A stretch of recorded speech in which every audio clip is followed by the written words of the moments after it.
இப்போ நம்ம பாரதத்தில் 2 பேரை பற்றி நினைக்க போகிறோம்.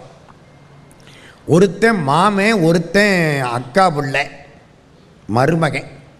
இந்த 2 பேரும் தான் இந்த மகாபாரத யுத்தத்தில் 39,36,600 பேர் இறந்து போனதுக்கு அடிப்படை காரணம். அந்த காலத்தில் எங்க மகாபாரதம் 5300 வருஷத்துக்கு முன்னால அமெரிக்காவெல்லாம் கிடையாது, ஒன்றுமே கிடையாது. இந்தியாவை விட்டால் எதுவும் கிடையாது. அப்போ 5300 வருஷத்துக்கு முன்னாடி உலகம் முன்னால இந்தியா தான். அதனால தான் அவன் சொன்னான், பாஞ்சாலி பிறந்துட்டா உலகம் அழியும்னா, துரியோதனம் பிறந்துட்டா உலகம் அழியும்னா. எனக்கு ஆச்சரியம், என்ன உலகம் என்ன இந்தியாவா? அன்னைக்கு உலகம்தான் இந்தியா. ஞாபகத்தில் வச்சுங்க. ஒரே ஒரு செய்தியை சொல்லிவிட்டு நான் தலைப்புக்குள்ளே போகிறேன். இதுவும் தலைப்பு தான். கிருஷ்ண பரமாத்மா துவாரகையில் இருக்கார். சத்யபாமா, ருக்மணி எல்லாரும் வந்து பக்கத்தில் உட்கார்ந்துருக்காங்க. கிருஷ்ண பரமாத்மாவுக்கு பிரியம் யார்கிட்ட தெரியுமா? யார்கிட்ட? சத்யபாமா, ருக்மணி, ராதா. ராத இடத்துல தான் பிரியம். எல்லாரும் சுற்றி உட்கார்ந்துட்டாங்க. அங்கேருந்து ஒரு ஆள் ஒரு கண்ணாடி கொண்டாந்தார். இந்த கண்ணாடியை பாருங்க, முகம் பார்க்குற கண்ணாடி. சரி, ஆனால் இந்த கண்ணாடிக்கு ஒரு விசேஷம் உண்டு. என்ன? இந்த கண்ணாடியில் பார்த்தா பார்க்குறவன் முகம் தெரியாது. அப்போ அவன் யாரை அதிகமாக விரும்புகிறானோ அந்த ஆள் முகம் தெரியும். ரொம்ப ஆபத்து, ரொம்ப ஆபத்து. நான் கண்ணாடியில் பார்த்தா என் பொண்டாட்டி முகம் தெரியணும்னு அவள் என் பக்கத்தில் வந்து பார்ப்பா. வேற ஆள் முகம் தெரிஞ்சால் குடும்பத்தில் குழப்பம் வந்துடுமா இல்லையா? எவ்வளவு ஆபத்து பாருங்க. கண்ணாடியில் நம்ம முகம் தெரிஞ்சா தேவையில்லையா? நம்ம யாரை விரும்புகிறோமோ அவங்க முகம் தெரிஞ்சா தேவையில்லையா? இந்த கண்ணாடியில் யாரை ரொம்ப விரும்புகிறாங்களோ அவங்க முகம் தெரியும் தான். எல்லாரையும் கூப்பிட்டு கியூவில் நிறுத்தி விட்டாங்க. போய் பாரு. அர்ஜுனன் போய் பார்த்தான், சுபத்திர முகம் தெரிஞ்சுது. சரி, ஆளாளு ஒருத்தலாக போய் பார்த்தாங்க. விடுங்க. கடைசி கிருஷ்ண பரமாத்மா அந்த ஓரத்தில் நிற்கிறார். அர்ஜுனன் கூப்பிட்டான், கண்ணா நீ போய் பாரு. நான் பார்க்க மாட்டேன்ப்பா, நீங்கள் எல்லாரும் பாருங்க, நான் பார்க்கல. இல்லை, நீ யாரை விரும்புகிறேன்னு எங்களுக்கு தெரியணும். இத்தனை பேர் இருக்கிற உனக்கு பக்தர்கள். பிரகலாதனை விரும்புறியா? நாரதரை விரும்புறியா? அர்ஜுனனாகிற என்ன விரும்புறியா? இந்த அர்ஜுனனுக்கு உள்ளுக்கு ஒரு திமிரு. என்ன திமிரு தெரியுமா? பகவான் எனக்குத்தான் ரொம்ப வேண்டியவன். பக்தியில் கூட ஆணவம் வரப்படாது. நான் சொன்னது புரியுதா? நான் தான் பக்தன் சொல்லாதே. ஒரு காலத்தில் நான் கூட அப்படித்தான் நினச்சிக்கிட்டு இருந்தேன். 2004 கைலாஷ் யாத்திரை போனேன். ஆகா, நம்ம தான் பெரிய ஆடு, கைலாசத்துக்கு யாத்திரை வந்துட்டோம் அப்படின்னு திமிரில் தான் போனேன். எனக்கு முன்னால் பார்த்தா திபேத்திய பெருமக்கள் அந்த கைலாச மலையை நான் நடந்து சுத்துறேன், அவங்க கும்பிடு தண்டம் போட்டு சுத்துறாங்க. கும்பிடு தண்டம்னா தெரியுமில்ல? இங்கே தெரியாட்டி வேற எங்கே தெரியும்? ஏங்க, கும்பிட்டு கும்பிட்டு கும்பிட்டு கைலாச மலை 54 கிலோமீட்டர் சுற்றளவு. எனக்கு நடந்து போகிறதுக்கு 3 நாள் ஆகுது. தடுமாறி போனோம். முதல் நாள் 18 கிலோமீட்டர். மூச்சு வாங்குது, வழியெல்லாம் ஆறு. ஆற்றுல ஒரு பாலம் போட்டிருக்கேன். பாலம் என்ன தெரியுமா? 2 மூங்கில் கம்பு. இந்த 2 மூங்கில் கம்பில் பேலன்ஸ் பண்ணிக்கிட்டு போகணும். விழுந்தா ஒன்றும் இல்லை, கைலாச பதவி அடைந்து விட்டார். அவ்வளோதானே? எப்படி இருக்குன்னு சொல்லுங்க. இதில் ஷூ வேற. ஷூ போட்டு குளிருக்கு பார்த்து போகணும். முதல் நாள் ராத்திரி. 2வது நாள் 28 கிலோமீட்டர் ஏறணும். ஒரு மலை ஏறி இறங்கி அடுத்த மலை ஏறணும். அதுக்கு பேர் டோல்மோ பாஸ்ன்னு பேர். அந்த மலை ஏறணும். கடுமையான பயணம், ரொம்ப கஷ்டமான பயணம், நினைக்க முடியாத பயணம். ஆனால் அந்த கஷ்டத்தோடு நம்ம போகிறோம். எனக்கு திமிரு. நம்ம தான் வந்திருக்கிறோம், நடந்து போகிறோம். பார்த்தியா, எனக்கு முன்னால் பார்த்தா திபேத்தியர்கள் விழுந்து கும்பிட்டு கும்பிட்டு கும்பிட்டு 54 கிலோமீட்டர் தூரத்தை 8 நாளைக்கு கும்பிட்டு போகிறாங்க. கேட்குறேன், எங்கய்யா படுப்பீங்க ராத்திரிக்கு? எந்த இடத்துல ராத்திரி வருதோ அந்த இடத்துல சாக்க விரித்து போர்த்திக்கிட்டு படுத்துருவான். ஐயோ பனி கொட்டுதே, போய் சேர்ந்துட்டா என்ன பண்ணுறது? போய் சேர்ந்தா பகவான்கிட்ட போயிடுறான். எப்படி இருக்கு, என்ன தைரியம் பாருங்க. இப்போ தெரியுதா நம்ம ஒன்றும் இல்லைன்னு? நமக்கு பக்தி கொஞ்சம், நம்ம பெரிய பக்தின்னு நினச்சிக்கிட்டு இருக்கோம். நம்மளை விட பக்தனை பார்க்குற பொழுது பக்தியில் கூட ஆணவம் வரப்படாது. இந்த அர்ஜுனனுக்கு உள்ளுக்குள்ள ஒரு ஆணவம் உண்டு. என்ன ஆணவம்? நான் தான் பக்தன். நினைக்காதே, உன்னை விட பக்தன் ஆயிரக்கணக்கில் இருக்கிறான். கிருஷ்ண பரமாத்மா யாரை நினைப்பார்? என்னத்தான் நினைப்பார். இவன் நினைச்சுக்கிட்டான். கிருஷ்ணா அந்த கண்ணாடியில் முகத்தை பார், பார்க்க மாட்டேன், கட்டாயப்படுத்திட்டான். பார்க்கணுங்கிற, ஆமாம் சரி வா. கிருஷ்ண பரமாத்மா கண்ணாடியில் முகத்தை பார்த்தார். ஐயோன்னா அர்ஜுனே, எல்லாரும் அசந்து போனாங்க. உள்ள யார் தெரிகிறா? கிருஷ்ணன் பொண்டாட்டி ராதை தெரிஞ்சாளா? இல்லை. சத்யபாமா இல்லை. ருக்மணி இல்லை. அவங்க அம்மா யசோதை இல்லை. தேவகி இல்லை. பிரகலாதன் இல்லை. நாரதன் இல்லை. யாரு தெரிஞ்சா? கண்ணாடிக்குள்ள சகுனி தெரிஞ்சா. என்னடா இது ஆச்சரியமா இருக்கு. கிருஷ்ண பரமாத்மாவுக்கு ரொம்ப பிரியமான ஆளு சகுனியா? படுபாவி, அநியாயம் பண்றவன், தப்பு தண்டா பண்றவன், சூதாடுறவன். கிருஷ்ண பரமாத்மா சிரிக்கிறார். என்ன பகவானே, இவனையா ரொம்ப விரும்புறீங்க? ஆமாம். ஏன்? நம்ம வேலைக்கு ரொம்ப துணை பண்றவன் அவன்தான். இப்ப புரியுதா அவருக்கு என்ன வேலை? பூபாரந்தீர்க்க புரிந்தாய் புயல் வண்ணா, நீ பாரத போரில் அனைவரையும் நீராக்கி. பூபாரந்தீர்க்க புரிந்தாய் புயல் வண்ணா, கோபாலா போரேரே கோவிந்தா, உனையன்றி மாபாரதம் தவிர்க்க யார் வல்லாரே. வில்லிபுத்தூர் ஆழ்வார் பாட்டு. பூபாரம் தவிர்க்கணும். பூமாதேவியினால பாப்புலேஷன் தாங்க முடியலை, சாகணும், பல பேர் சாகணும். கொள்ளை நோய் வந்து சாகணும், வெள்ளம் வந்து சாகணும், அப்பத்தான் பூமி தாங்கும். யாரும் சாகாமலே இருந்தா பூமியில் நிற்கிறதுக்கு கூட இடம் இருக்காது. இடம் இருக்குமா நமக்கு? அவ்வளவு கஷ்டம். பூபாரம் தீர்க்க துணையா இருக்கிறது யாரு? சகுனி மாமா. அதனால தான் நான் சகுனியை விடாம நினைச்சுக்கிட்டு இருக்கேன். எப்படி இருக்கு கதை? இப்ப நம்ம சகுனிட்ட போறோம். கிருஷ்ண பரமாத்மாவே மனசுல சகுனியை வச்சிருக்கிறார்னா அவன் எவ்வளவு புண்ணியம் பண்ணியிருக்கணும் பாருங்க. இந்த காந்தார நாடுன்னு ஒன்று நம்ம பாகிஸ்தானுக்கு பக்கத்தில் ஆப்கானிஸ்தான்னு இப்போ இருக்கு. அதுதான் பழைய காலத்தில் காந்தாரம்னு சொல்கிறாங்க. 56 தேசத்தில் அதுவும் ஒன்று காந்தாரம். காந்தார நாட்டு ராஜாவுக்கு சுபலன்னு பேர். பலம்னா ஆற்றல், சு சேர்த்தா நல்ல ஆற்றல். சுப்பிரபாதம், சுமதி, மதினா புத்திசாலி, சுமதினா நல்ல புத்திசாலி. சுப்பிரபாதம் குட் மார்னிங், நல்ல காலை. சு சேர்த்தா நல்ல. சுபாலன், சுபலன் நல்ல பலசாலி, நல்லவன். 11 பொண்ணு. மூத்த பொண்ணு காந்தாரி. காந்தாரிக்கு கல்யாணம் பேசினான். கல்யாணத்தில் இந்த நம்ம அஸ்தினாபுரத்தில் இருக்கக்கூடிய மன்னன் திருதராஷ்டிரன், அவன் மூத்தவன், ரொம்ப பெரிய ஆளு.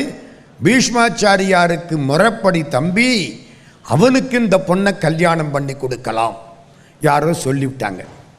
சுபலன் பார்த்தா அஸ்தினாபுரம் ரொம்ப பெரிய பகுதியாச்சே, பெரிய சக்கரவர்த்தி இல்லை, அவங்களோட நம்ம சம்பந்தம் வச்சுக்கிட்டா நமக்கு பெருமை இல்லை, சரின்னு ஒத்துக்கிட்டான்.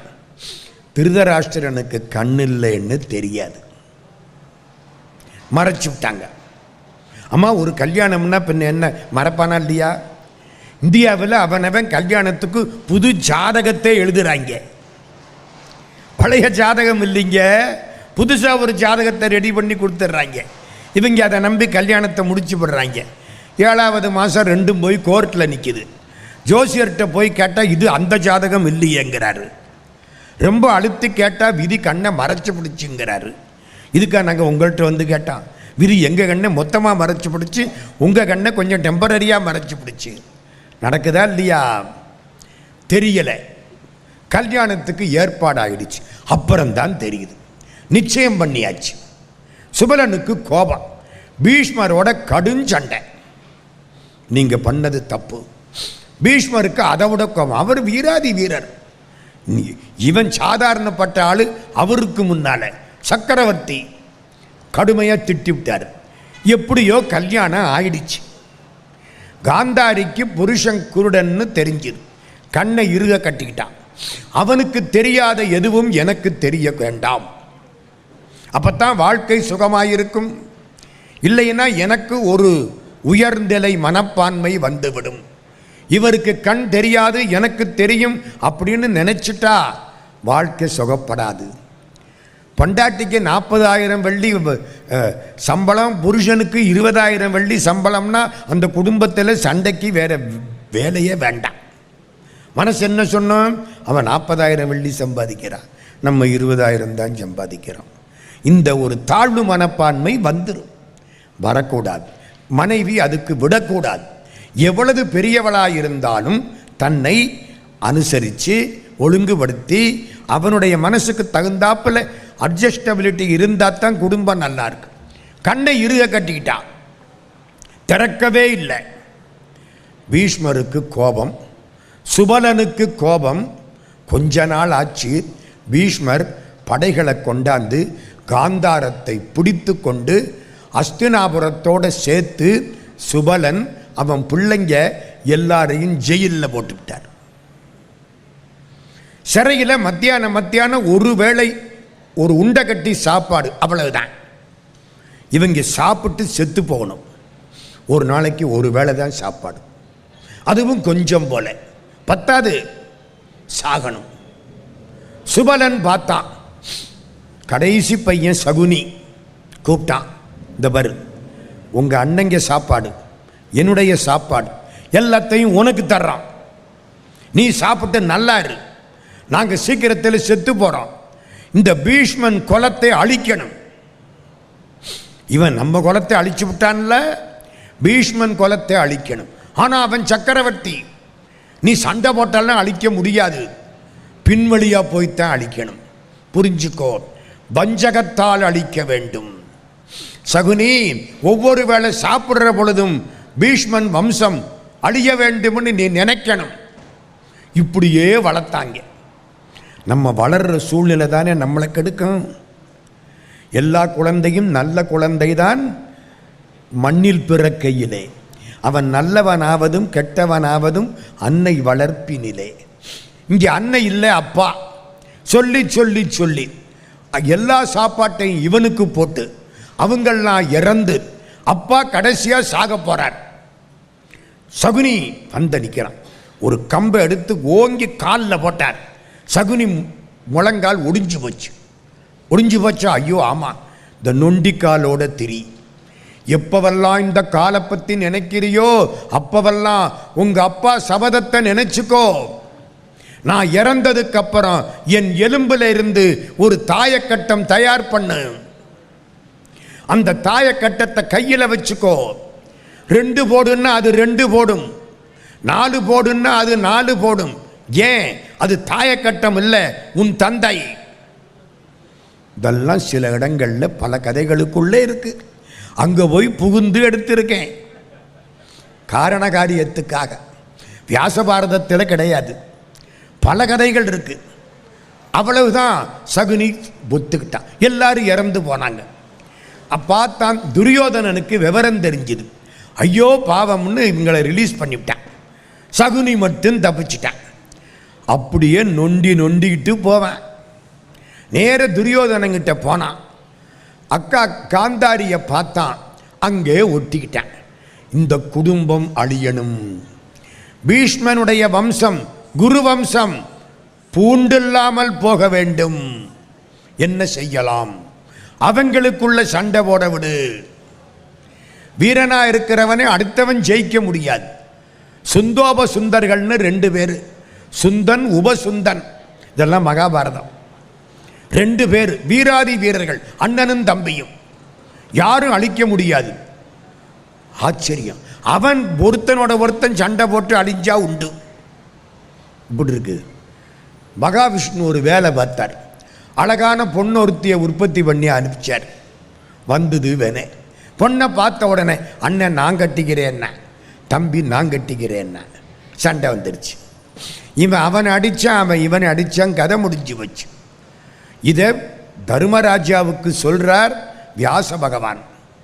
அதனாலே நீங்கள் அண்ணன் தம்பி 5 பேர் ஒரு பாஞ்சாலியை கல்யாணம் பண்ணிக்கிட்டு இருக்கீங்க, நான் சொல்கிற முறைப்படி வாழுங்கள். அங்கே சொல்கிறார். சரி, சகுனி இப்போ உள்ளே வந்துட்டான். சகுனியினுடைய விளையாடல் தொடங்கிவிட்டது. காந்தாரியின் பிள்ளை துரியோதனன் பிறக்கிற போதே பொறாமை, கோபம், ஆற்றாமை எல்லாத்தோடையும் பிறந்தான். போச்சு, வென ஆரம்பிச்சுது. கிருஷ்ண பரமாத்மாவுக்கு வசதியாக போச்சு. சண்டை எப்படி வந்துச்சு 2 பேருக்கும்? அங்கே போவான். துரியோதனங்கிட்டே நான் போயிட்டு இருக்கேன். 100 பேர் கௌரவர்கள். ஒரு மாமரம், மாமரத்தில் ஏறி பழத்தை பிடுங்கணும். இந்த 100 பேர் மரத்தில் ஏறிட்டாங்க. இந்த பீமன் அங்கேருந்து வந்தான். என்னடா பண்ணுறீங்கன்னா, இல்லை மாம்பழம் பிடுங்கணும். இதுக்கு மாம்பழத்தை பிடுங்கணுமா? இந்த பாருன்னு மரத்தை பிடிச்சி உழுப்பினான். அவன் பலம் அப்படி. புதன்னு மாம்பழம் விழுந்துச்சு, மாங்காய் விழுந்துச்சு. 100 பேரும் கீழே விழுந்து இடுப்பில் அடி, கையில் அடி, காலில் அடி. புதன்னு மாங்காய் உதிர்ந்தாப்பில் அவங்க உதிர்ந்துட்டாங்க.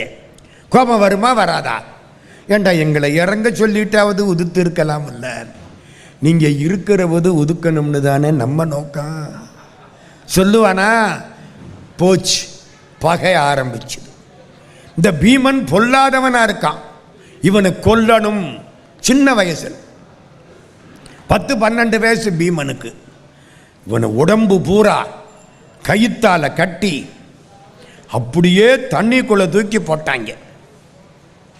தூங்குற போது இவன் என்ன பண்ணான்? முழிச்சுக்கிட்டானா, அப்படியே அறுத்துக்கிட்டு வெளியில் வந்துட்டான். அவ்வளவு பலம். அப்பவே வாயுபுத்திரன் ஆஞ்சநேயனுக்கு தம்பி. 5லே 1 பெற்றான், 5லே 1 தாவி, 5லே 1 ஆரியர்க்காக ஏகி, 5லே 1 பெற்ற அணங்கை கண்டு அயலார் ஊரில் 5லே 1 வைத்தான், அவன் நம்மை அழித்து காப்பான். ஆஞ்சநேய சுவாமி. ஆஞ்சநேயனுக்கு தம்பி. ஒன்றும் பண்ண முடியலை. ஒரு நாள் நல்லா தூங்குவானா, நல்லா சாப்பிடுவான், நல்லா தூங்குவான், அருமையாக தூங்குவான். தூங்கினானா பாம்பை கடிக்க விட்டாங்க. அப்படியே மூட்டை பூச்சியை நசுக்கிறாப்பில் நசுக்கிவிட்டான். அவனுக்கு பாம்பு மூட்டை பூச்சி, நமக்கு மூட்டை பூச்சியே பாம்பு. அப்படித்தானே வாழ்க்கை. நசுக்கி விட்டான். இவனை என்னதாண்டா பண்ணுறது? உணவில் விஷத்தை வச்சாங்க. சாப்பிட்டு சாகட்டும். விஷம் உள்ளே போயிடுச்சு. அப்படியே தூக்கினாங்க, சங்கிலியால் கட்டுனாங்க, கடலில் தூக்கி போட்டாங்க. பீமன் கதை முடிஞ்சது. கடலில் விழுந்தானா, நாகலோகத்து பாதை, நிறைய பாம்புகள், எல்லா பாம்பு இவனை கடிச்சுது. இந்த உள்ளே போன விஷமும் கடித்த பாம்பு விஷமும் ஒன்னோட ஒன்று சேர்ந்து முறிஞ்சு போச்சு. நாகராஜாவுக்கு தெரிஞ்சுது. வர்றவன் பீமனுடைய பீமன் வாயுபுத்திரன் பிள்ளைடா, வர சொல்லுன்ட்டான். பாம்புக்கு காற்று ரொம்ப அவசியம். பாம்புக்கு காற்று ரொம்ப அவசியம். காற்றை மட்டும் சாப்பிட்டுக்கிட்டு பாம்பு பல ஆண்டுகள் உயிரோடு இருக்கும். வாயு பகவானுடைய புத்திரன் பீமன் கூட்டிக்கிட்டு வான்ட்டான். உள்ள கூட்டிக்கிட்டு போனால் இவனுக்கு ராஜோபச்சாரம், எல்லா விஷமும் தீர்ந்து வச்சு உட்கார வச்சு இவனுக்கு உபச்சாரம் பண்ணி அந்த குடத்தில் இருக்கிற ரசத்தை கொண்டாந்து குடிக்க சொல்லு. பீமன் பசியோடு இருக்கானா, 1 குடம் ரசம். ரசம்னா நம்ம ரசம் இல்லை, மிளகு ரசம், தக்காளி ரசம் இல்லை, ஜூஸ், சாறு, பழச்சாறு. அந்த காலத்தில் அதுக்கு என்ன பேர்? பழரசம். சரிதானே? பழரசம். ஒரு பெரிய குடம் நிறைய குடிச்சானா ஏன்னு ஏப்ப விட்டேன். பீமா இன்னும் வேணுமா? கொண்டா. 2வது குடம், 3, 4, 5, 6, 7, 8 குடம் குடிச்சுட்டேன். நாகராஜா சொல்றாரு, ஒரு குடம் ரசம் சாப்பிட்டா 2000 யானை பலம் வரும். ஒரு குடம் ரசம் சாப்பிட்டா 2000 யானை பலம் வரும். நீ 8 குடம் சாப்பிட்ட 16000 யானை இஸ் ஈக்குவல் டு பீமன். இவனை கொண்டே கடல்ல போட போக இவனுக்கு பலம் கூடி போச்சு. அதுதான் கடவுள் செயல். நல்லவனுக்கு வர்ற துன்பம் கூட இன்பமாக மாறும். கெட்டவனுக்கு வர்ற இன்பம் கூட துன்பமாக விளையும். கம்பீரமா வந்துட்டாங்க. 16000 யானை பலம் கொண்டாந்து வெளியில விட்டா வெளியில வர்றான். நாகராஜா சொன்னான், வெளியில ரொம்ப சொல்லாதே. அம்மா குந்தி தேவிக்கு மட்டும் சொல்லிவிட்டு பீமன் வெளியில வந்துட்டான். இவனை பார்க்கறாங்க, கோபமா வருது. துரியோதனனுக்கு தாங்க முடியாத கோபம் பொங்கி நிற்கிறான். அரங்கேற்றம். அரங்கேற்றத்தன்னைக்கு பாண்டவர்கள் 5 பேரும் ஜொலிக்கிறாங்க. துரியோதனனால அம்பு விட முடியலை. ஒழுங்கா படிச்சத்தானே. துரோணாச்சாரியார்கிட்ட வில்வித்தை கற்றுக்கொண்டவர்களில் அர்ஜுனன் நம்பர் 1, அஸ்வத்தாமா, கர்ணன், தருமர், பீமன், நகுலன், சகாதேவன் நம்பர் 2, துரியோதனாதியர் 100 பேரும் நம்பர் 3. முடியல, படிக்க முடியல. அடுத்தவனை கோபிச்சுக்கிட்டே இருந்தா என்னைக்கு நம்ம படிக்கிறது? முடியல. தோல்வி. அர்ஜுனன் ஜெயிக்கிறான், தாங்க முடியல. என்னடா ஊரெல்லாம் இவனை பாராட்டுதே, பொறாமை. கர்ணன் எந்திரிச்சான், நான் அர்ஜுனன் செய்த எல்லா வில்வித்தைகளையும் செய்து காட்டுகிறேன். ஆகா, ஒரு ஆள் கிடைச்சிட்டான்டா. அர்ஜுனனை எதுக்கிறதுக்கு ஒரு ஆள் கிடைச்சிட்டான்டா. நம்ம தேரோட்டி மகன் கர்ணன் பக்கத்தில் போய் நிற்கிறான். கிருபாச்சாரியார் சொல்கிறார், இது அரசகுமாரர்களுக்கு உரிய அரங்கேற்றம். தேரோட்டி மகனுக்கு வேலை கிடையாது, போ. துரியோதனை எந்திரிச்சான். வீரத்தில் என்ன அரசகுமாரன், தேரோட்டி மகன். வீரத்தில் ஜாதிக்கு இடம் கிடையாது. தேரோட்டி மகனாய் இருந்தாலும் வீரத்தை காட்டுவானேயானால் அரங்கேற்றத்தில் அவனுக்கு உரிய மரியாதை தரப்பட வேண்டும். இவன் என்ன சொல்றீங்க? இவன் தேரோட்டி மகனுங்கிறீங்களா? அங்க தேசத்துக்கு இவனை ராஜா வாக்குகிறேன். கொண்டு வந்தான் தண்ணீர், கங்கை, யமுனை, தீர்த்தம், அபிஷேகம் பண்ணி பட்டாபிஷேகத்தை பண்ணி கர்ணன் அங்க தேசத்துக்கு அரசனாகி விட்டான். துரியோதனனுக்கு ஒரு கை கிடைச்சாப்பல் இருக்கு. கர்ணன் சொல்லிட்டான், உனக்காக என் உயிரையும் கொடுப்பேன். அப்பா பரவாயில்ல. ஒரு மரம், அந்த மரத்துக்கு சகுனி தண்ணி விட்டான். பொறாமை மரம். பொறாமை மரத்துக்கு சகுனி தண்ணி ஊத்தின. துச்சாசனை வேலி போட்டான். கர்ணன் களை எடுத்தான். பீமன் மரத்தை வெட்டி வீழ்த்தி விட்டான். இதுதான் கதை. இந்த பொறாமை மரம். கர்ணன் சேர்ந்துட்டான். அரங்கேற்றம் முடிஞ்சுது. தர்மராஜாவுக்கு பட்டாபிஷேகம் பண்ணாங்க. இளவரசு பட்டாபிஷேகம். ஏன்? பாண்டுவுடைய ராஜ்யம் அவன் பிள்ளைக்கு, அவனுக்கு தான். முதல்ல பிறந்தவன் தருமன். துரியோதனை அப்புறம் பிறந்தவன். பீமன் அதுக்கு அடுத்த நாள் பிறந்தவன். அதனால தர்மராஜாவுக்கு இளவரசு பட்டம். இவனுக்கு அப்பாட்ட ஓடினான். அப்பா, அநியாயமாக இருக்கு. ராஜ்யம் உனக்கு வர வேண்டியது. உனக்கு கண் இல்லைன்னு விட்டுட்டாங்க. நான் பிறந்தேன், எனக்கும் இல்லாமல் போச்சு. நான் இறந்து போகிறேன். அப்பாவால் தாங்க முடியலை. இப்போ நான் என்னடா பண்ணணுங்கிறேன். எப்படியாவது இவர்களை ஒழிக்க வேண்டும். என் தம்பி பிள்ளைகள்டா. தம்பி பிள்ளைகள் வேணுமா, நான் வேணுமா? நீ தாண்டா வேணும். ஏதாச்சும் ஒரு ஏற்பாடு பண்ணு. என்னடா செய்யணும்? மாமாவை கேளு. யாரு மாமா? நம்ம சகுனி மாமா. ரெடியாக நிற்கிறேன். எப்படா ஒரு வாய்ப்பு கிடைக்கும், இந்த பயல்களை கவுக்கலாம். இவனால் அவன் சாகணும், அவனால் இவன் சாகணும், அதை நாம் பார்க்கணும். பக்கத்தில் வந்தான். இந்த பாருங்க, அர்ஜுனனை எல்லாம் அம்பை எடுத்து வெல்ல முடியாது.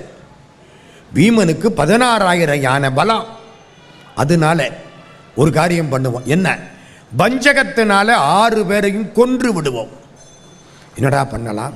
காசிக்கு அனுப்புங்க. பாண்டுராஜா இறந்து போயிட்டார்ல. ஆமாம், இறந்தவருக்கு தர்ப்பணம் பண்ணணுமில்ல, திதி கொடுக்கணுமில்ல, அதை சொல்லி காசிக்கு அனுப்புங்க. காசிக்கு போகட்டும். அங்கே ஒரு அரக்கு மாளிகை கட்டுங்க. ராத்திரியோட ராத்திரியாக நெருப்பை வச்சு விட்டுருவோம். எல்லா பயலும் எரிஞ்சு போவாங்க.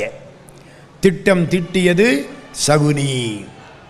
அதே மாதிரி அரக்கு மாளிகை காசியில். காசிக்கு வாரணாவதம்னு பேர் அந்த காலத்தில், வாராணசின்னு பேர் இந்த காலத்தில். காசி இன்னைக்கு போய் பாருங்க, அருமையாக இருக்குது. காசி கோயிலுக்கு போகிற வழியில் கிட்டத்தட்ட 3000 வீடுகள், சந்து. காசியில் மொத்தம் 56,000 சந்து. நான் ஒரு தடவை ஒரு சந்துக்குள்ளே போய் மாட்டிக்கிட்டு நான் பட்ட பாடு கடவுளுக்கு தெரியும். என்ன போய்கிட்டே இருக்கு, நான் தங்க வேண்டிய இடத்த காணா. ஒன்றும் புரியலைங்க. உலகத்தில் யாரும் நம்மளை கண்டுபிடிக்காமல் இருக்கணும்னா காசியில் போய் சந்துக்குள்ளே ஒளிஞ்சுக்கிடுங்க. எவனும் கண்டுபிடிக்க முடியாது. நான் வருஷம் காசிக்கு போகிறேன், போய் கும்பிட்றேன், ஒரு வாரம் இருக்கேன், நிம்மதியாக கங்கையில் குளிக்கிறேன், விஸ்வநாத பெருமானை தொட்டு கும்பிடுறேன், பேட்டரியை சார்ஜ் பண்ணிக்கிறேன். அப்போ தான் என்னால் பேச முடியும். பேச்சு அவன் கொடுக்குற பேச்சு. நான் உரைக்கும் வார்த்தையெல்லாம் நாயகன் தன் வார்த்தை, எனதுரை தனதுரை. காசியில் அத்தனை சந்து. இந்த சந்துக்குள்ளே போகணும். நம்முடைய காசிக்கு அனுப்புனாங்க. காசிக்கு என்ன பெருமை சொன்னேன்? சிவபெருமான் அங்கே சொந்தமாக சுயம்பிரகாச ஈஸ்வரர். காசி 5 காரியம் காசியில். மாடு முட்டாது, பிணம் நாராது, பூ மணக்காது, பள்ளி சொல்லாது, கருடம் பறக்காது. இதெல்லாம் அன்னைக்கு ஒரு தரம் சொல்லிட்டேன், இப்போ திரும்புகிறேன், அவ்வளவுதான். காசிக்கு அனுப்பிச்சிருவோம், நெருப்பை வச்சு கொளுத்தி விடுவோம். சரி, வாரணாவதத்தில் எல்லா ஏற்பாடும் பண்ணியாச்சு. திருதராஷ்டிரன் கூப்பிட்டான். சொன்னால் பாண்டவர்கள் 5 பேர், நம்ம குந்தி தேவி 6 பேரும் புறப்பட்டாங்க. விதுரன் காலில் விழுந்து கும்பிட்டாங்க. விதுரன் ஒரு பார்வை பார்த்தான். காடு தீ பிடிச்சா எலி தப்பிக்கும், நட்சத்திரம் பகலில் வழிகாட்டாது, இரவிலே வழிகாட்டும். சரி, என்னமோ தேவ வாக்கு. புறப்பட்டு வந்தாச்சு. கூடவே ஒரு ஆளை அனுப்பிச்சார் விதுரன். அந்த ஆளுக்கு கனகன்னு பேர், பெரிய கெட்டிக்காரன். அவன் வந்தான். விதுர மகாராஜா உத்தரவு, இந்த மாளிகையில் கீழ்ப்பக்கத்தில் ஒரு சுரங்கம் நான் தயார் பண்ணி வச்சிருக்கேன்னா. பீமன்ட்ட அப்படியா? அதுக்கு எங்கடா வழி? இந்த முதல் ஹாலில் இந்த தூணை தள்ளுனா சுரங்கத்து வழி. சரி, இவன் ஏதோ தப்பு பண்ண போறான்னு விதுரனுக்கு தெரிஞ்சு போச்சு. சுரங்கம் ஏற்பாடு பண்ணிவிட்டாரு. இப்போ இவங்க தங்குறாங்க. புரோசனன் யோசிச்சுக்கிட்டே இருக்கான், என்னைக்கு நெருப்ப வைக்கலாம். 5 வேடர்கள் வந்தார்கள். துரியோதனை 5 பேர்கிட்டையும் நஞ்சு கலந்த தேன் கொடுத்து விட்டான். இந்த பாண்டவர்களுக்கு கொடு, செத்து போயிடுவாங்க, அன்னைக்கு பார்த்து கொளுத்தீரு. குந்தி தேவிக்கும் கொடு. அந்த வேடர்களுடைய அம்மா ஒருத்தி வந்தா. 6 பேர். இன்னைக்கு ராத்திரி படுத்திருப்போம், நாளைக்கு காலையில் கொடுத்துட்டு நாளைக்கு கொளுத்திடுவோம். திட்டம் போட்டாச்சு. 5 வேடர்கள், அம்மா, புரோசனன் படுத்திருக்காங்க. பீமன், அர்ஜுனன், நகுலன், சகாதேவன், தருமன், குந்தி அங்கே படுத்திருக்காங்க. பீமன் ராத்திரி எந்திரிச்சான். சுரங்க வழி தெரியும். அம்மாவை தோளில் தூக்கிக்கிட்டான். 4 பேரையும் எழுப்பினான். முன்னால் போய் சொன்னான். வேகமாக வந்தான். நெருப்பை வச்சு விட்டுட்டு சுரங்கத்து வழியாக தப்பிச்சிட்டான். ஏன்? விதுர அன்னைக்கு சொல்லியிருக்கான், காடு தீ பிடிச்சா எலி சுரங்கப்பாதை வழியாக தப்பிக்கும். எலி வலை கட்டி இருக்கும், பார்த்துருக்கீங்களா? காடு தீ பிடிக்கும், எலி வலை வழியாக தப்பிச்சிடும். அதனாலே அவன் தீயை வச்சா நீ சுரங்கப்பாதை வழியாக தப்பிச்சுக்கோ அப்படிங்கிறது கோட் வேர்ட்ஸ். தெரிஞ்சுக்கிட்டான், தப்பிச்சிட்டான். அங்கே தீ பிடிச்சி எரிஞ்சு வச்சு எல்லாரும் வந்து பார்க்குறாங்க. ஊர்க்காரன் பூரா துரியோதனனை திட்டுறாங்க. ஐயோ, பாண்டவர்களையும் குந்தியவும் போட்டு கொளுத்தி விட்டானே பாவி. வந்து பார்த்தா ஒரு பெண் சடலம், 6 ஆண் சடலம் எரிஞ்சு கிடக்கு. ஐயோ, பாண்டவர்கள் 5 பேர், குந்தி தேவி, புரோசனன் எல்லாம் இறந்து போயிட்டாங்களே. ஊர் பெருமைக்கு துரியோதனன் அழுதான். புறப்பட்டான். எல்லாருக்கும் எள்ளும் தண்ணீர் இறைச்சான். உயிரோட வச்சு எல்லாருக்கும் எள்ளும் தண்ணீர் இறைச்சி செய்ய வேண்டிய கர்மாக்களை செஞ்சு விட்டு அப்பாடா தப்பிச்சேன். பாண்டவர்கள் இறந்தார்கள், குந்தி தேவி இறந்தாள். சந்தோஷமா போயிட்டான். இவன் பீமன் புறப்பட்டான். பல இடங்களை தாண்டினா, காட்டு வழியா வந்தான். இடும்பிய கல்யாணம் பண்ணிக்கிட்டான். கடோத்கஜனை பெற்றான். பகன் என்ற அசுரனை கொன்றான். நேர பாஞ்சால தேசத்துக்கு வந்து பாஞ்சாலியினுடைய சுயம்வரத்தில் பிராமண வேஷத்தில் 5 பேரும் கலந்து கொண்டார்கள். பாஞ்சாலியினுடைய அண்ணனுக்கு திருஷ்டத்யும்னன்னு பேர், தமிழில் திட்டத்துயினன்னு பேர். அவன் முன்னால வரான்.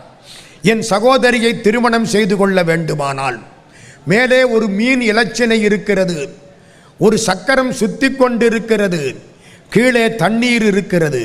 தண்ணீரை பார்த்தபடி மேலே அம்பு விட்டு சக்கரத்தை தாண்டி மீன் இலக்கை அம்பு போய் தொடுமானால் எவன் அப்படி செய்கிறானோ அவனுக்கு என் சகோதரி உரியவள். ராஜாக்களெல்லாம் வந்து பார்க்குறான். ஜெகத்ரதன் தோத்து போட்டான், ஜராசந்தன் தோத்து போயிட்டான், சிசுபாலன் தோத்து போயிட்டான், துரியோதனன் தோத்து போயிட்டான். கர்ணன் பக்கத்தில் வந்தா இழுத்தான், பட்டுன்னு வில்லு அவன் தலையில் அடிச்சது, அவனும் கீழே விழுந்தான். எல்லாம் தோத்து போயிட்டாங்க. ஓ, இந்த பாஞ்சாலியை கல்யாணம் பண்ணிக்கிறதுக்கு இவ்வளவு பெரிய வீரமுள்ளவன் வேணும். அந்த காலத்தில் காளமாட்டை அடக்கினவனுக்குத்தான் பொண்ணும்பாங்க, தெரியுமா? ஒரு ஆள் கேட்டானா, ஐயா உன் பொண்ணை அடக்கிறதுக்கு காளமாட்டை அடக்கி பழகிக்கணுமான்னானா. அது மாதிரி 7 காளைகளை அடக்கி நப்பின்னையை கல்யாணம் பண்ணி கொண்டான் கிருஷ்ணன். நப்பின்ன பிராட்டியை கல்யாணம் பண்ணிக்க 7 காளைகளை அடக்கினான் கண்ண பெருமான். ஒன்றும் முடியல. அர்ஜுன எந்திரிச்சான். பிராமணன் வீரத்தோட நிற்கிறான். இந்த போட்டி க்ஷத்திரியர்களுக்கு மட்டுமா, மற்றவர்களும் கலந்து கொள்ளலாமா? திட்டத்துயினன் சொன்னான், வீரத்தில் என்ன ஜாதி? யார் இந்த இலக்கை அடிக்கிறார்களோ அவர்களுக்கு என் தங்கை உரியவள். ஏன் தெரியுமா சொன்னா? இந்த பாஞ்சாலியினுடைய அப்பா தவம் பண்ணார். சிவபெருமான் காட்சி கொடுத்தார். அர்ஜுனனை அணைக்கக்கூடிய பொண்ணு எனக்கு வேணும்னு கேட்டார். பாஞ்சாலி பிறந்தாள். அன்னைக்கே தெரியும் அவருக்கு, என்னைக்கு இருந்தாலும் இந்த பாஞ்சாலி அர்ஜுனனுக்கு மனைவி. அந்த தைரியத்தில் யாரா இருந்தாலும் வில்லை எடுத்து நாணேற்றலாம். அர்ஜுன சந்நியாசி மாதிரி இருந்த பிராமணன் வந்தான், பார்த்தான், கீழே குனிஞ்சான், அந்த தண்ணீரில் பார்த்தான், மேலே அம்பு விட்டான், மிகச் சரியாக இலச்சினையை அடித்தது. பாஞ்சாலி போனா பக்கத்தில் பார்க்கிறா, அவன் இவனே நாளாம். அதெல்லாம் நாளைக்கு தெளிவாக சொல்கிறேன். அவன் இவனே, இதெல்லாம் வில்லிபுத்தூர் ஆழ்வார். அவ்வளவுதான், கழுத்தில் மாலையை போட்டு விட்டா. இங்கே சண்டை வந்தது, துரியோதனன் சண்டை போட்டான். அதனால் சத்திரியங்களை கூப்பிட்டு உட்கார வச்சு விட்டு, வேதம் சொல்கிற பிராமணனுக்கு பொண்ணை கொடுத்தா என்னையா நியாயம்? இந்த பிராமணன் 5 பேரையும் அடித்து கொள்ளு. அவன் 5 பேரும் வீராதி வீரன், கிட்ட போக முடியாது. சண்டை வந்தது, எல்லாரும் ஜெயிக்க, துரியோதனன் கர்ணன் எல்லாரும் தோற்று ஓட, கிருஷ்ண பரமாத்மா போய் தடுத்து நிறுத்தி, சத்திரியர்களே சண்டை போடாதீர்கள், அவன் கேட்டுட்டுத்தானே போட்டிக்கு வந்தான், சமாதானப்படுத்தி அனுப்பிட்டார். இவனுக்கு கோபம் தாங்க முடியலை. என்னடா இப்படி ஆகிப்போச்சு, நம்ம தோத்துக்கிட்டே போகிறோம், இவங்க ஜெயிக்கிறாங்க. இன்னொரு அநியாயம் என்ன தெரியுமா? வேடிக்கை, இந்த 5 பேரும் பாண்டவர்கள்னு தெரிஞ்சு போச்சு. செத்து போயிட்டாங்க. என்ன நம்ம எள்ளும் தண்ணீர் இறைச்சா இவங்க பாஞ்சால ராஜாவுடைய உறவை கூட்டிக்கிட்டு அநியாயமால வந்து நிற்கிறாங்க. அந்த மனசு வளர்ச்சியை பாருங்க. அவனுக்கு மனசு என்ன ஆகும்? கோபம், பொறாமை தாங்கலை. ஒரு லிமிட்டுக்கு மேலே போயிடுச்சு. இப்போ பாஞ்சாலனுக்கு மருமக்கள் வேற. பாஞ்சாலியை இவங்க எல்லாரும் கல்யாணம் பண்ணிக்கிட்டாங்க. இனிமே நாளைக்கு சண்டைனா இந்த பாஞ்சால ராஜா அவங்க பக்கம்தான் நிற்பாரு. இந்த பாஞ்சாலியை நம்ம கல்யாணம் பண்ணிக்க முடியலையே, வீரத்தை காட்ட முடியலையே, கோபம் தாங்கலை. அப்பாட்ட வந்தான். திரும்ப அங்கே தோல்வி கிடைச்சா இங்கே தான் வருவேன். For every action there is an opposite and equal reaction. அங்கே அடி வாங்கினா இங்கே வந்து விழுவேன். அப்பா நான் செத்து போகிறேன், ஏண்டா பாவி அடிக்கடி இப்படி சொல்லி பயமுறுத்துறேன். இந்த சாகுறேங்கிறவங்க ஒரு காலும் சாக மாட்டாங்க. இந்த அடுத்தவனை சாக வச்சுட்டு வேடிக்கை வைப்பாங்க. சும்மா பயமுறுத்தி பார்க்கறது நம்மளை. நான் அதை பண்ணிடுவேன், இதை பண்ண வேண்டியதானே, ஏன் சொல்கிறேன்? நம்மளை சொல்லி பயமுறுத்துறது. பயமுறுத்தின உடனே பீஷ்மரை கூப்பிட்டார். பீஷ்மர் சொன்னார், இது என்னைக்கு இருந்தாலும் சண்டை வேண்டாம், ராஜ்யத்தை 2ஆ பிரி. தர்மராஜா ஒத்துக்குவார். பாதியை தருமன்கிட்ட கொடு, பாதியை உன் பிள்ளைகிட்ட கொடு. போ, சட்டப்படி தப்பு, தர்மப்படியும் தப்பு, சண்டை வேண்டாம், கொடு. சரி, பாதி ராஜ்யம் தருமனுக்கு, பாதி ராஜ்யம் துரியோதனனுக்கு. சரி, ஆனால் 2 பேரும் ஒன்றா இங்கே இருக்கக்கூடாது. ஒரு உரையில் 2 வாள் இருக்கக்கூடாது. என்ன செய்யலாம்? டெல்லிக்கு அனுப்பு. டெல்லிக்கு இந்திரபிரஸ்தம்னு பேர். அந்த காலத்தில் யமுனை கரை இந்திரபிரஸ்தம். இந்திரபிரஸ்தத்தில் தர்மராஜா ஆட்சி பண்ணட்டும், அஸ்தினாபுரத்தில் துரியோதனன் ஆட்சி பண்ணட்டும். இந்திரபிரஸ்தத்துக்கு அனுப்பு. இந்திரபிரஸ்தத்துக்கு போயாச்சு. கிருஷ்ண பரமாத்மா கூடவே போயிட்டார். மயன் யார் தெரியுமா? தேவ சிற்பி கூப்பிட்டார். இந்திரபிரஸ்தத்தில் ஒரு அருமையான மாளிகை கட்டு, பணம் வேணும், நான் கொண்டாடுறேன்னா. மயன், எங்கே இருக்கு பணம்? மேருமலைக்கு கீழே ஒரு பழைய ராஜா நிறைய தங்கமும் வைரமும் வைடூரியமும் புதைச்சி வச்சிருக்கான். எனக்கு தெரியும், எடுத்துக்கிட்டு வரேன். போனால் எடுத்துக்கிட்டு வந்தால் எல்லாத்தையும் கொண்டாந்து அரண்மனை அவ்வளவு அழகாக கட்டிவிட்டாங்க. கட்டிவிட்டா இவர் யாகம் பண்ணுறேன்னாரு. பண்ணு. என்ன யாகம்? ராஜசூய யாகம். அப்படின்னா என்ன அர்த்தம்? நான் சக்கரவர்த்தி, எல்லா ராஜாக்களையும் ஜெயித்து விட்டேன். எல்லாரையும் ஜெயிச்சிடணும் இல்லை? ஆமாம். ஒரு பக்கம் சகாதேவனை அனுப்பு, ஒரு பக்கம் பீமனை அனுப்பு, அர்ஜுனனை அனுப்பு. ஆனால் ஒன்று, கிருஷ்ணன் சொல்கிறான், தர்மராஜா, இந்த ஒரே ஒருத்த மட்டும் கொஞ்சம் விவகாரமான ஆள், அவனை ஜெயிக்கிறது கஷ்டம். யாரு? ஜராசந்தன். ஜராசந்தன்னா யார் தெரியுமா? அவங்க அப்பா ரொம்ப காலம் கஷ்டப்பட்டு குழந்தை பிறந்து தான். குழந்தை பிறந்த உடனே பாதியாக போச்சான். இந்த குறுக்கில் பாதி, இப்படி பாதி அப்படி பாதியாக பிறந்துருச்சான். ஐயோ, குழந்தை இப்படி பிறந்துருச்சேன்னு தூக்கி வெளியில் போட்டானான். ஜரைன்னு ஒரு ராட்சசி அந்த பக்கம் வந்தா. இந்த குழந்தைய பார்த்தா, இங்கிட்டு பாதி அங்கிட்டு பாதி, சாப்பிட்டுருவோம்னு ஒன்றா சேர்த்தாளா, உயிர் வந்துருச்சு. ஜரையால் சந்திக்கப்பட்டவன், அதனாலே அவனுக்கு ஜராசந்தன்னு பேர். வீரனா வந்துட்டான், வளர்ந்துட்டான், யாரும் ஜெயிக்க முடியலை. ஒன்று தெரியுமா உங்களுக்கு? கிருஷ்ணனை தோக்கடிச்சவன் ஜராசந்தன். எவ்வளவு பெரிய ஆளாக இருக்கணும்.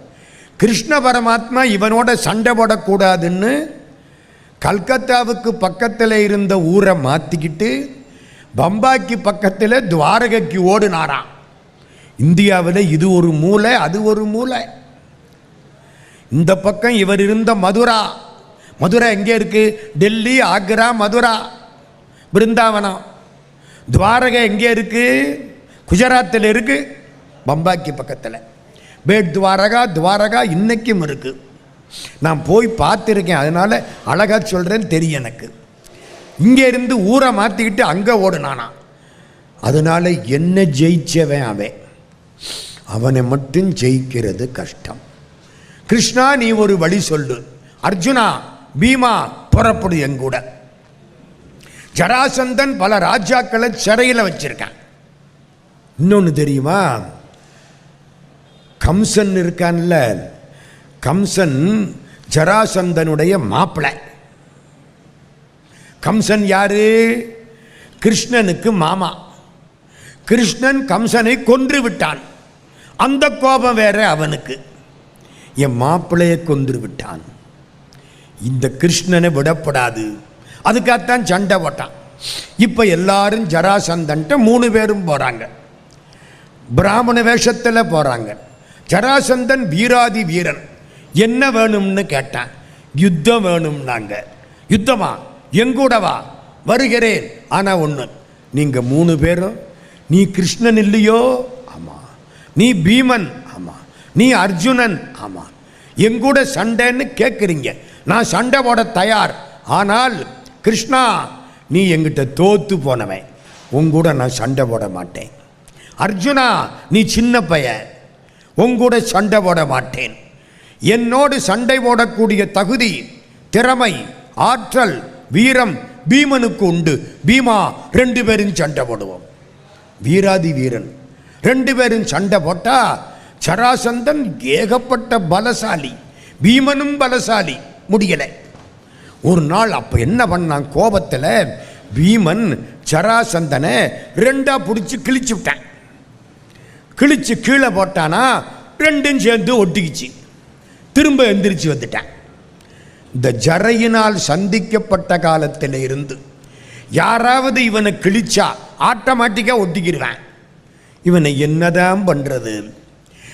பீமன் கிழிச்சு கிழிச்சு போடுறான், இவன் திரும்ப திரும்ப ஒட்டிக்கிறான்.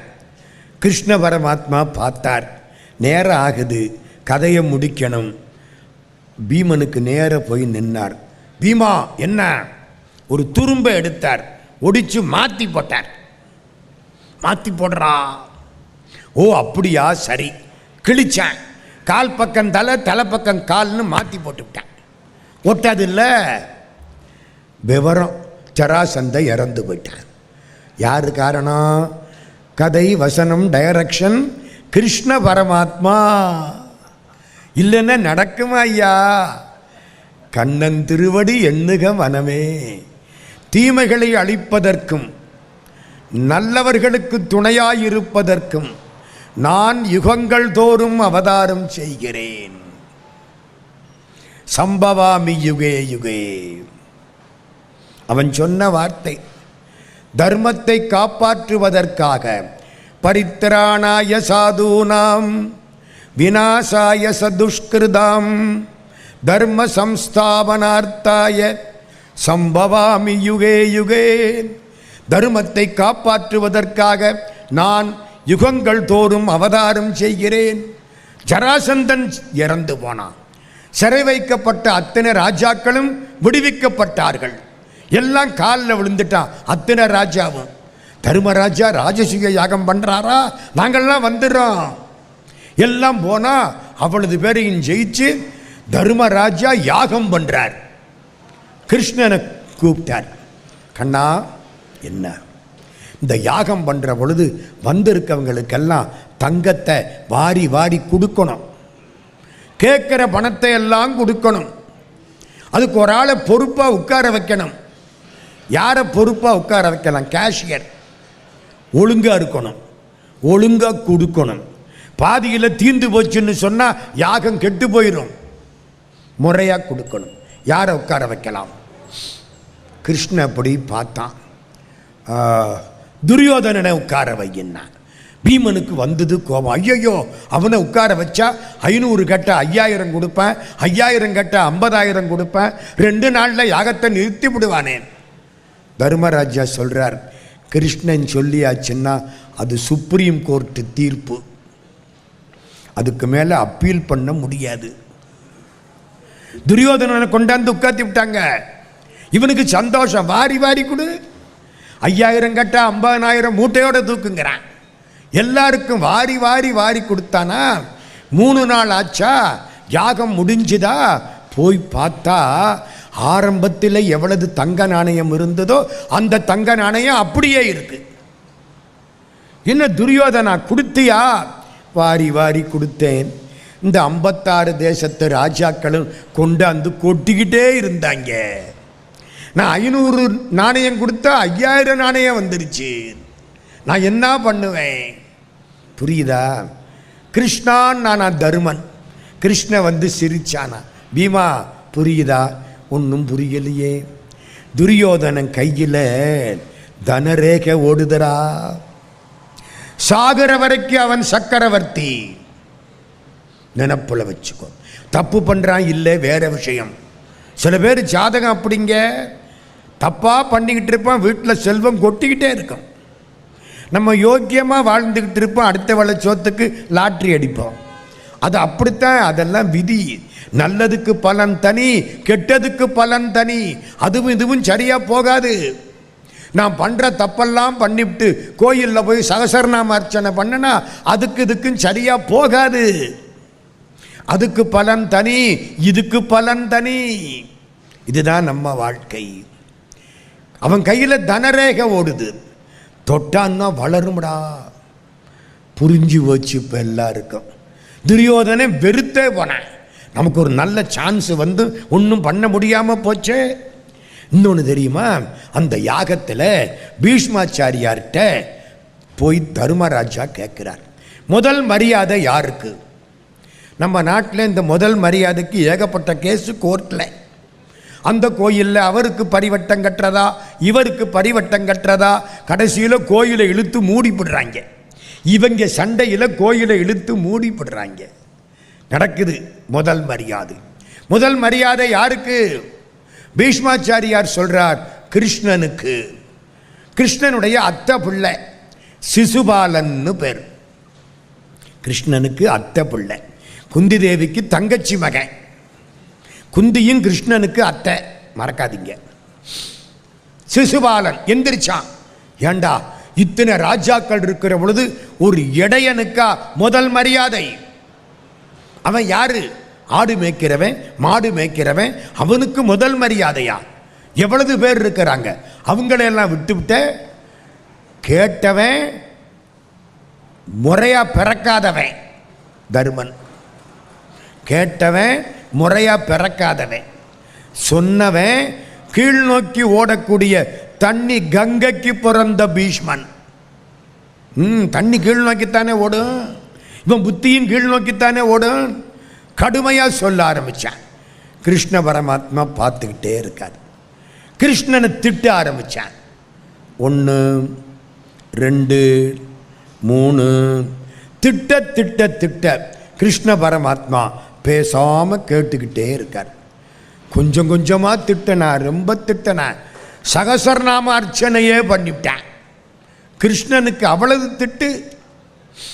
100 திட்டு வந்தது. 101வது திட்டு வந்தது. கையில் சக்கரத்தை எடுத்தான், விட்டான். சிசுபாலன் இறந்து போயிட்டான். அங்கிருந்து ஒரு ஆவி புறப்பட்டு கிருஷ்ணனோடு வந்து ஐக்கியமாகிற்று. எல்லாரும் என்னன்னு கேட்டாங்க. கிருஷ்ணன் சொல்றான், இவன் எங்க அத்தை புள்ள. இவன் பிறக்கிற போது 4 கண்ணு, மன்னிக்கணும், 3 கண்ணு 4 கை. Abnormal case. 3 கண்ணு 4 கையோட பிறந்தான் இந்த சிசுபாலன். எங்க அத்தை தூக்கிக்கிட்டு வந்தா. மேலே அசரீரி வாக்கு சொல்லிட்டு இவனுக்கு அதிகமாக இருக்கிற 2 கையும், அதிகமாக இருக்கிற ஒரு நெற்றி கண்ணும் யாரு தொட்ட உடனே மறையுதோ அவனால தான் இவனுக்கு சாவு. யாரு தொட்ட உடனே இந்த எக்ஸ்ட்ரா கேஸ் மறையுதோ அவனால தான் இவனுக்கு சாவு. அசரீரி எல்லாரும் வந்தாங்க, தொட்டாங்க. சிசுபாலன் குழந்தை, எல்லாரும் போயிட்டாங்க. கிருஷ்ணன் வந்தான். அத்தேன்னா அத்தை பிள்ளை இல்லவன் இந்த பையன். தூக்கினா 2 கையும் 1 கண்ணும் போச்சு. அத்தை சொன்னா, கிருஷ்ணா உன்னால தாண்டா இவனுக்கு சாவு.